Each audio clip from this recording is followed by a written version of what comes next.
প্রতি বছর 30 জন টিচারকে 1 মাসের জন্য জাপানে বেড়াতে নিয়ে যেতাম। সব খরচ আমাদের, জাপান সরকার। টিচারদেরকে তারা সেখানে স্কুলে যেত, তারা দেখতেন কি আছে, কিভাবে লেখাপড়া করেন বাচ্চারা ইত্যাদি। কিন্তু এটা পরবর্তীকালে বন্ধ হয়ে যায়। কিছু কিছু মানুষ জাপানের টিচার হিসেবে গিয়ে তারা সেখানে একটু বেআইনি কাজ করে ফেলেছে।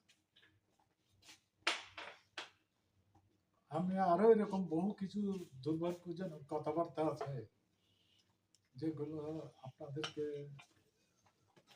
এই মুহূর্তে বলতে চাই না।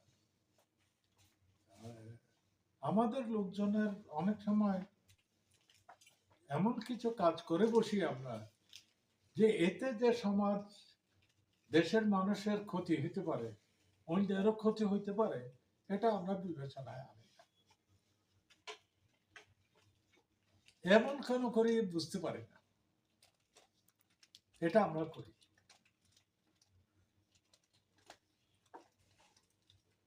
যারা এই কাজগুলো এভাবে করেন, নিশ্চয়ই তারা ভুল শিক্ষার কারণে করেন, তাদের পরিবারে বা তাদের স্কুলে তাদেরকে সেভাবে শিক্ষিত করা হয়নি।